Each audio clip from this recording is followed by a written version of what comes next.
அவங்க அப்பா அம்மா கேட்டுட்டு சும்மா இருக்கிறாங்க. ஏன் சும்மா இருக்கிறாங்க தெரியுமா? 22வது வசனத்தை நீங்க பாத்தீங்கன்னா, அவங்க யூதர்களுக்கு பயந்தாங்க. ஒரு பெற்றோருக்கு பிள்ளைய விட சொசைட்டி முக்கியமா இருக்கு. அவன் என்ன மனநிலைமையில இருந்திருப்பான் பாருங்க. சரி, அவன் குருடனா இருந்த போது நீங்க சொன்னீங்க இது இவன் செய்த பாவமா, இவன் பெற்றோர் செய்த. இப்பதான் அவன் விடுதலை கிடைச்சிட்டுல, அதுல இருந்து அவன் தான் வெளியே வந்துட்டான்ல.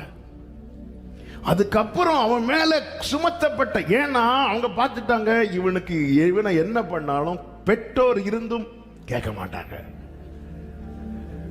அவங்க கேட்கறாங்க, இது உங்க பையன் தானே? ஆமா, எங்க பையன் தான். ஏசு சுகம் கொடுத்தாருன்னு சொன்னா சொசைட்டில வேல்யூ போயிரும். அவன் பையன் போனாலும் பரவாயில்ல, ஏன்னா அவனை நாங்க ஆல்ரெடி தண்ணி தெளிச்சு, நீ தெருவில் உட்காந்து பிச்சை கேளு. ஆமென்.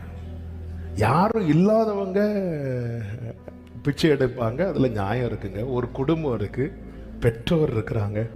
பெயர் சொல்லப்பட வேண்டிய இடத்துல குறை சொல்லப்படுகிறது. யாருக்கு தெரியுமா? ஒண்ணு யாரும் இல்லாதவர்களுக்கு, இன்னொன்று இருந்தும் யாராலையும் அவர்களுக்கு எந்த பிரயோஜனமும் இல்லாதவர்களுக்கு. அவன் இல்லைனாலும் எங்களுக்கு ஒண்ணும் இல்லை. நம்ம பல நேரத்தில் நம்முடைய காரியத்தை, வாழ்க்கையில் ஒரு மாற்றம் வந்ததுனால நிறைய பேர் சந்தோஷப்படுவாங்கன்னு தப்பா நினைச்சிட்டு இருக்கிறோம்.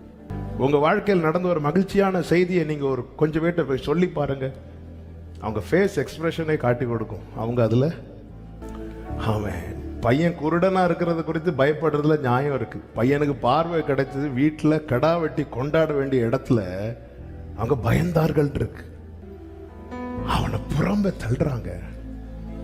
ஏன் பையனை தள்ளிட்டீங்கல்ல, மக்களே நீ வா, நம்ம வீட்டுக்கு போலாம், நீ எதுக்குப்பா பிச்சை எடுக்கணும்?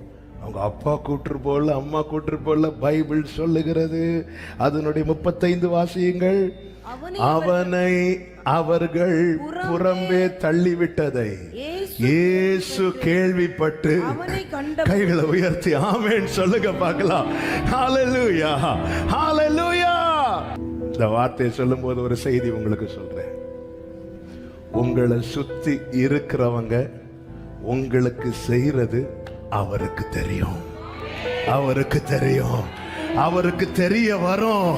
உங்களை சூழ்ந்து இருக்கிறவங்க உங்களுக்கு செய்கிறது ஆமென் சொல்றவங்க நல்ல கரங்களை தட்டி உங்களை சுத்தி இருக்கிறாங்க தெரியுமா? அவங்க உங்களுக்கு செய்யறது அவருக்கு தெரியும். இயேசு கேள்விப்பட்டு, யாருங்க சொல்லி கொடுத்திருப்பா?